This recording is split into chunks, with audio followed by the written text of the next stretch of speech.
templo, agora não tem mais templo para adorar, agora já não tem mais a cidade para entoar louvores ao nosso Deus, agora está na Babilônia, terra distante. Mas eu entendo uma coisa, mesmo estando na Babilônia, Deus tem compromisso com aqueles que permanecem fiéis à Babilônia.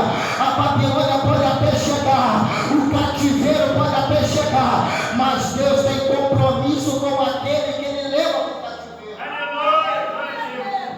Porque Deus não vai deixar no cativeiro sozinho, não. Deus não vai deixar no cativeiro, porque a intenção do cativeiro, na ideia do inimigo, agora eu vou arrasar com Jerusalém, agora eu vou acabar com os moradores de Jerusalém. Mas lá no céu tem um Deus dizendo: eu até permito ir para Babilônia, mas na Babilônia ainda eu permaneço com o meu povo de pé dentro da Babilônia. Eu permaneço, eu deixo ir até cativo para não perder a quem eu amo. Se talvez a luta está difícil, a prova está difícil, é Deus dizendo: eu permito a prova, eu permito a luta, mas eu não perco quem é meu servo, eu não perco quem é fiel, não. Porque muitos se perderam na Babilônia. Muitos se perderam.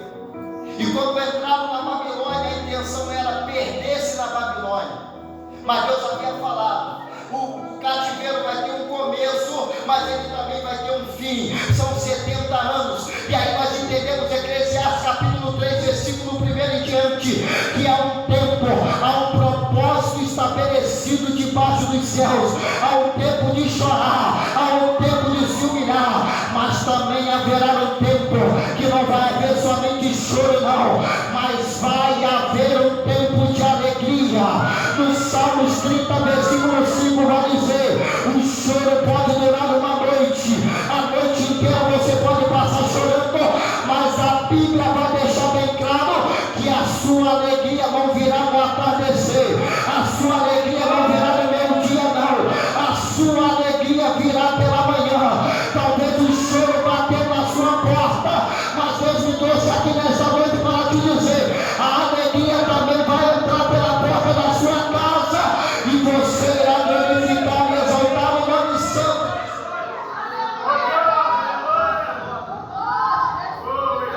O choro talvez está na tua casa, na tua porta, mas a alegria vai chegar. Em Jerusalém era tristeza, era choro, era pranto.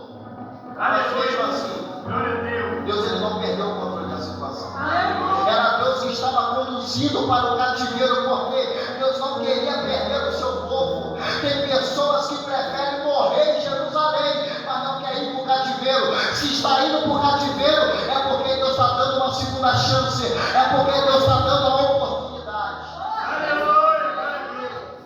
Para entendermos esse texto, nós precisamos conhecer quem é o Deus que nós servimos. Porque muitas das vezes nós servimos nosso Deus e nós não conhecemos o Deus que nós servimos. Esse texto está falando justamente sobre quem o nosso Deus é. Ele está trabalhando desde a antiguidade, ainda antes que o mundo fosse formado. O nosso Deus já estava preparando tudo. A Bíblia vai dizer que o Cordeiro de Deus foi morto ainda antes que o mundo fosse fundado. Então o que nós entendemos é Deus trabalhando ainda antes de você nascer. Deus já estava preparando um plano traçado para a tua vida. Lembra de Jeremias? Ainda antes que você fosse formado no ventre da sua mãe, eu já tinha um plano preparado para a tua vida. Quando Deus ele tem um plano pré-estabelecido na nossa vida, nós podemos andar por caminhos tortuosos, nós podemos correr para lá, correr para cá, mas chega uma hora que nós não aguentamos correr mais distante da presença de Deus. Porque o povo agora está no cativeiro babilônico, talvez distante de Deus. Muitos se corromperam, muitos se perderam. Mas nós conhecemos a história. No livro de Daniel, enquanto Daniel está chegando na Babilônia, ele se acena no seu coração: eu não vou me contaminar. Aleluia! Sabe o que eu acho interessante? É que quando chega na Babilônia, a Babilônia traz com ele covarde. O Salmo 137 vai relatar uma coisa muito interessante. Assentados à beira do rio da Babilônia, nós sentamos e choramos. Lembramos de Sião. Enquanto eles estavam na Babilônia, eles estão assentados nos rios da Babilônia, chorando, lembrando de Sião. E eles vão dizer: aquele que nos levaram cativo, começaram a falar: cante uma das canções de Sião da Babilônia. Porque nós penduramos as nossas harpas, porque já não temos mais vontade de adorar. Nós penduramos o objeto de adoração, porque aquele que nos levaram cativo disseram: cante uma das canções de Sião para nós. E eles falaram: como podemos cantar os cânticos do Senhor em terras estranhas? Sabe o que eu entendo nessa palavra? É os inimigos dizendo: vocês não são valentes, vocês não são fortes, agora eu quero ver vocês cantar os cânticos de Sião aqui na Babilônia. Eles falaram: nós não temos mais prazer em adorar, nós não temos mais alegria em louvar, nós penduramos o objeto de adoração. A alegria não existe mais em nossos corações, porque quando nós assentamos à beira dos rios da Babilônia, vem a lembrança como era Jerusalém.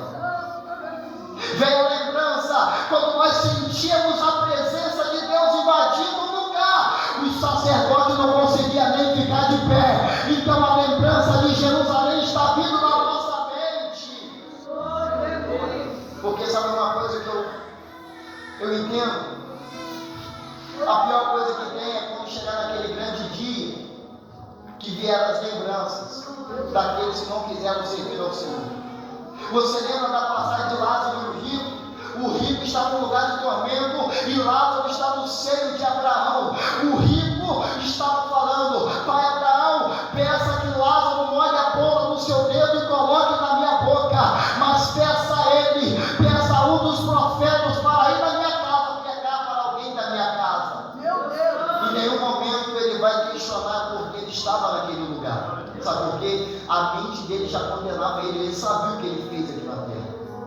A pior coisa, querido, que nós vamos ter é a nossa mente nos acusando, dizendo: já observou quando você faz algo de errado, não precisa ninguém apontar o dedo para você, a sua mente diz: você está errado, você fez algo errado.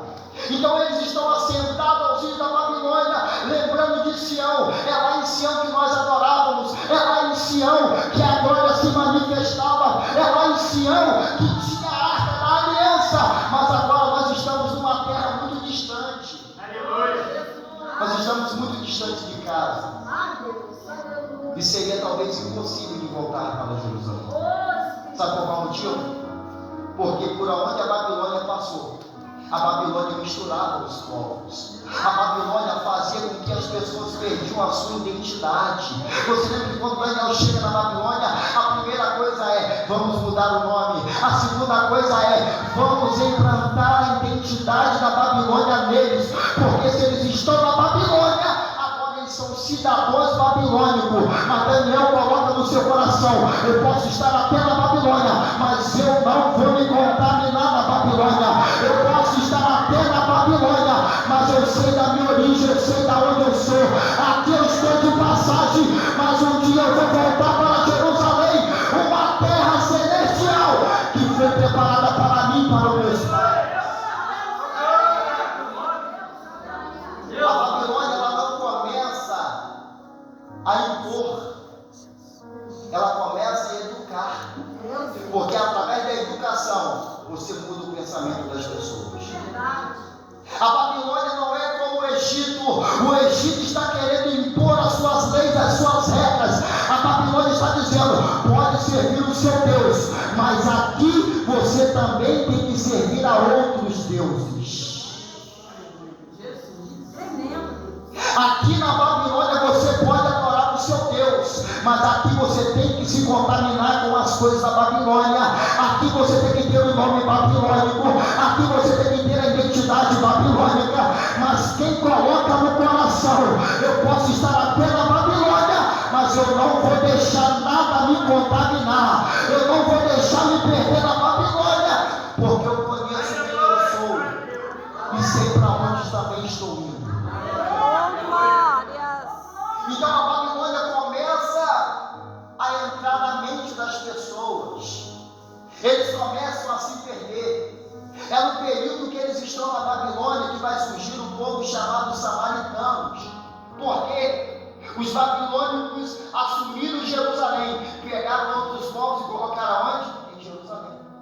E aí houve-se uma mistura. Então a ideia do diabo era: eu vou colocar uma mistura no meio deles para eles perderem a originalidade, então não virar o Messias desejado de todas as nações.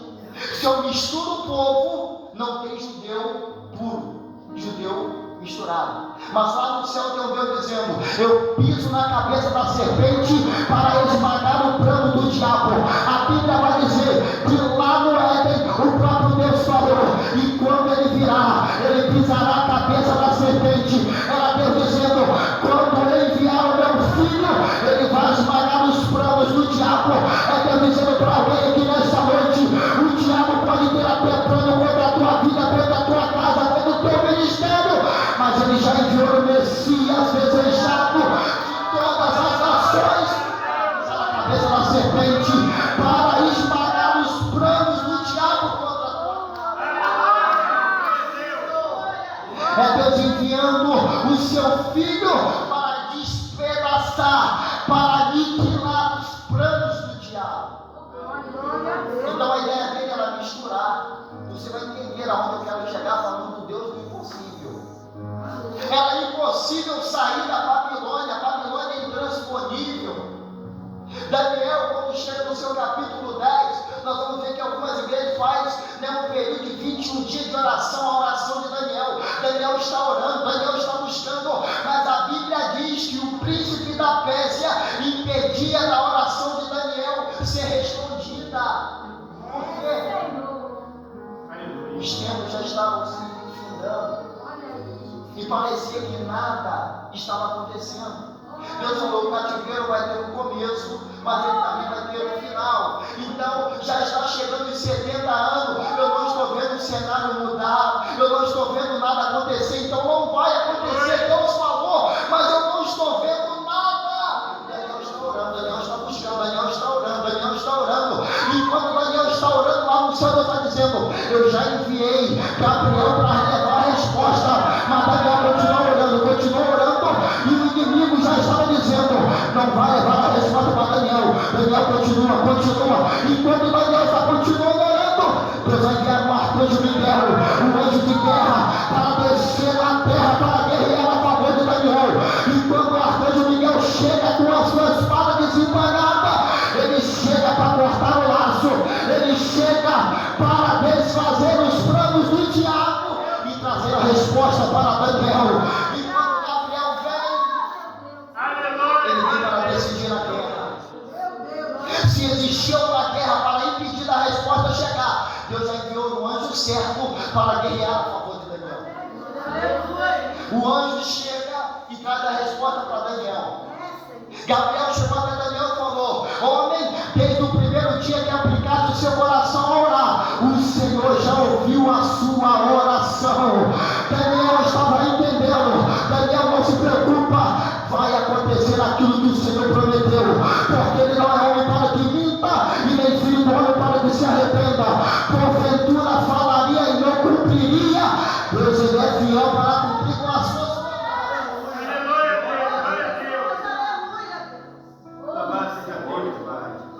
Então o cenário era diferente, parecia ser impossível aquele povo sair da Babilônia. O diabo talvez estava dizendo: agora eu consigo acabar com eles.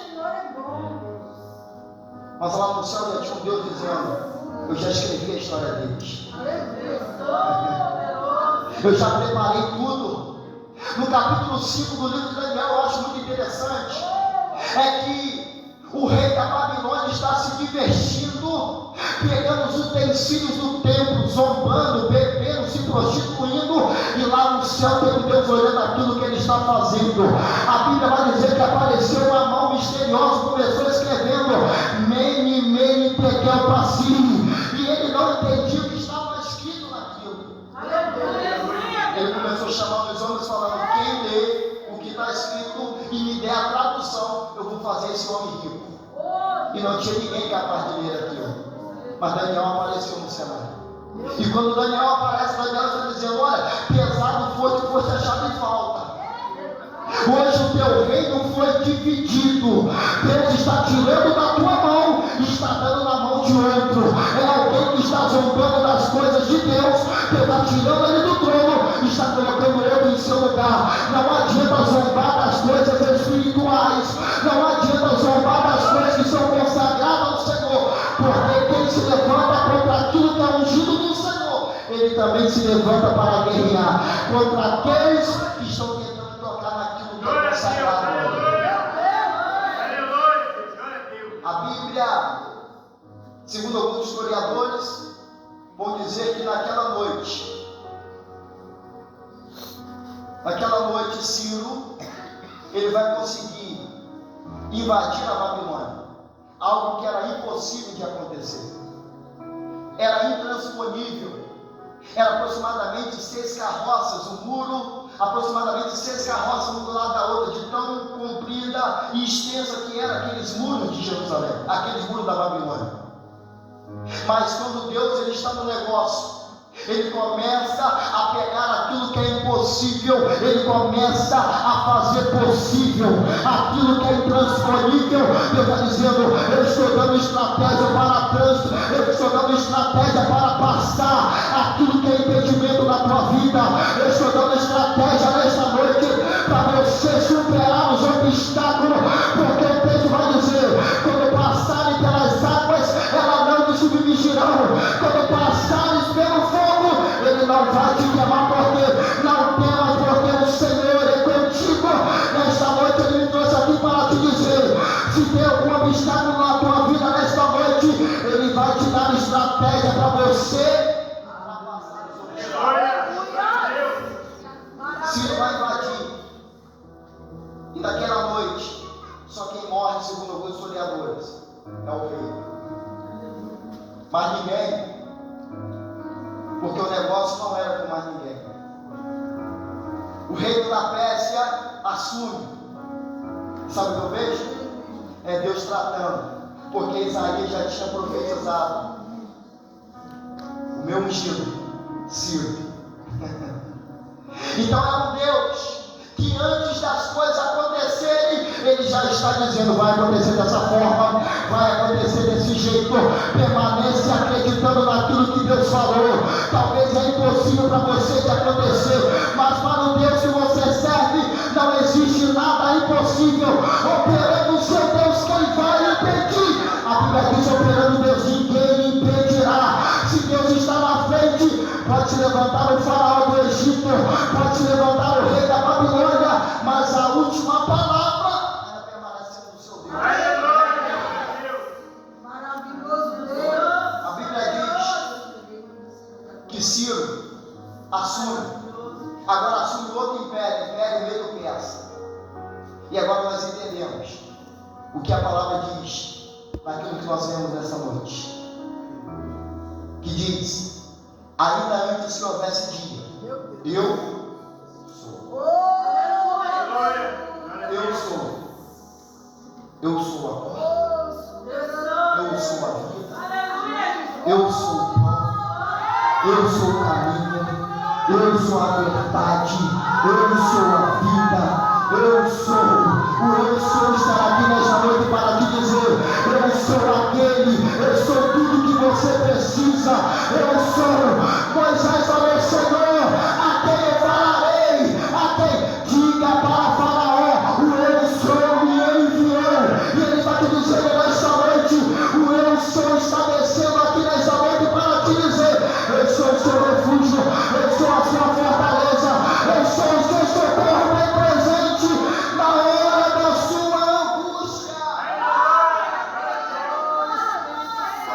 É na hora que todo mundo te abandona, o Senhor diz: eu sou o teu refúgio, eu sou a sua fortaleza, eu sou o socorro bem presente na hora da angústia. Ciro vai permitir que eles voltem para Jerusalém, que parecia ser impossível. Existia uma impossibilidade muito grande de voltar, porque a maioria das pessoas que foram para o cativeiro, a maioria das nações que foram, jamais saíram da mesma forma que entraram. entraram, mas é Deus dizendo, mesmo no cativeiro, eu separo os remanescentes, mesmo no cativeiro, eu tenho levantado profetas no cativeiro, mesmo no cativeiro, eu tenho separado um grupo que não se dobra diante das apostasias, mesmo no cativeiro, eu tenho levantado alguém que tem compromisso com a verdade, com a palavra, mesmo no cativeiro, Deus tem levantado uma geração no cativeiro que não tem se dobrado às afrontas, que não tem se dobrado a tudo aquilo que está sendo oferecido para você. Aleluia, Deus, glória a Deus. Nosso Deus é o Deus do impossível. Finalizo dizendo o Salmo 126, que diz: quando o Senhor trouxe do cativeiro, estávamos como os que sonham. A nossa língua se encheu de riso e a nossa boca se encheu de cânticos. E nós dizíamos para as nações diziam para nós: olha, grandes coisas fez o Senhor por eles. E nós dizíamos: grandes coisas fez o Senhor por nós, e por isso nós estamos alegres. A Bíblia ainda continua dizendo: aquele que leva a preciosa semente andando e chorando, voltará sem dúvida, trazendo consigo os seus molhos. É Deus mostrando para nós. Lembra aqueles que zombaram, lembra daqueles que falaram: cante uma das canções de Sião para nós. Agora você dizendo: olha, grandes coisas fez o Senhor por eles, grandes coisas fez o Senhor por eles. É Deus mostrando para você uma coisa: aqueles que te zombaram, aqueles que riram de você, vão ter que reconhecer o Deus a quem você serve. Glória a Deus. Você lembra quando o povo foi assumir Canaã? Eu acho uma coisa muito interessante, é que enquanto Deus está levantando as pragas no Egito, Ele já está fazendo o seu nome chegar primeiro na terra de Canaã. Porque o que Deus está fazendo aqui, você não está entendendo. Eu gosto do texto de João capítulo 13, versículo 7. O que eu faço hoje você não entende, mas amanhã você entenderá. Então o que Deus está fazendo hoje, talvez você não está tendo noção do que vai acontecer amanhã. Porque enquanto as pragas estão derrotando cada deus do Egito, o nome do Deus de Israel está chegando em Canaã forte. Porque enquanto Moisés está enviando os espias para Canaã, uma mulher chamada Raabe vai dizer: eu sei que o seu Deus já entregou essa terra na mão de vocês, então vamos fazer um trato, vamos fazer uma aliança. É Deus dizendo para alguém, talvez que está com a fé, quase perdendo a fé. Talvez alguém que não serve ao Senhor está com mais fé do que você que serve a Ele. Aleluia. Era aquela mulher fortificando a fé de alguém talvez que entrou naquela terra, desacreditando que seria impossível assumir aquele lugar. Era impossível assumir Canaã, mas o Deus do impossível, quando Ele entra na guerra, Ele entra para vencer. No vocabulário do nosso Deus não existe a palavra derrota, é só vitória. Nós somos mais do que vencedores. Você é mais do que vencedor em Cristo Jesus. Você não é vencedor, você é mais que vencedor em Cristo Jesus. Não existe a palavra impossível no vocabulário do nosso Deus. Porque em Lucas capítulo 1, versículo 37 vai dizer: porque para Deus nada. Você lembra de Sara? Sara não podia gerar. E quando o anjo chega dizendo: Abraão, em tal tempo, em tal hora, Sara irá gerar. Sara estava atrás da tenda fazendo o quê? Rindo. E o anjo falou: o menino será colocado o nome de Isaac, porque Sara riu. Porque aquilo que Deus fala, Ele cumpre aquilo que Ele promete. Se Ele falou, Ele é o Deus que cumpre, mesmo com as suas impossibilidades. Sara não podia gerar, Abraão já era velho, mas o Deus do impossível entrou na casa para dizer: hoje eu trago vitória na casa de Abraão, hoje eu trago vitória na casa do meu servo. Aquilo que é impossível para ele, para mim não é nada impossível. Na casa de Abraão existia uma impossibilidade, mas para o Deus que ele servia, aquilo não era nenhum motivo de impossibilidade. Porque operando Deus, não há quem possa impedir. Glória a Deus. Talvez o diabo está até tentando, mas ele não vai conseguir, porque se Deus está no negócio, o diabo vai tentar, mas ele não vai conseguir, porque Deus é vencedor, Deus é vitorioso, ele já garantiu a sua vitória, porque Isaías está declarando: desde eu nunca vi um Deus assim que trabalha, desde a antiguidade não se viu, não se verá Deus como nosso Deus. E quem é Ele? Ele é o grande eu sou, é o Deus que faz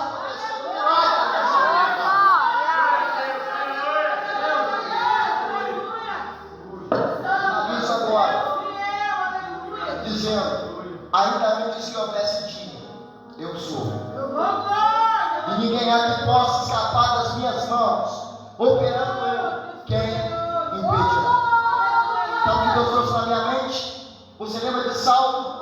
Ele era alguém impossível de ser evangelizado, mas o Senhor falou: ele pode até matar alguns servos meus, mas eu não vou levantar ninguém para pregar para ele, eu mesmo vou me levantar para falar com ele. Se tiver alguém na sua casa que não acredita nos mistérios de Deus, que não acredita na obra, não se preocupe, porque Deus irá falar com ele. O próprio Deus se levanta para falar com aquele que não quer dar ouvido à voz dele. O próprio Deus se levantou para falar com Paulo, e quando ele se levantou, Paulo caiu, ele falou: Senhor, quem és? E ele se revela para Paulo dizendo: eu sou Jesus a quem você persegue, duro será contra ti recalcitrar contra meus aguilhões. Era Deus dizendo: você está se fazendo como um bom bravo, mas hoje eu te pego de jeito. É Deus dizendo para alguém: não adianta tentar se levantar contra aquilo que Deus tem para fazer na nossa vida. Aleluia! Deus! Porque às vezes nós queremos fugir, nós queremos correr, mas Deus, ele sabe como ele quer o homem. Não deixe isso acontecer na hora da luta e da dor. Vem pelo amor, porque o Senhor está te chamando nesta noite. Às vezes na nossa vida nós andamos por caminhos que aos nossos olhos é bom, é agradável, mas a Bíblia diz bem claro: há caminhos que aos olhos humanos parecem bons e retos, mas sabe qual é o final? Morte. Jesus é o caminho, Jesus é a verdade, Jesus é a vida. Só existe um caminho que te leva até os céus: Jesus. Ele diz: eu sou.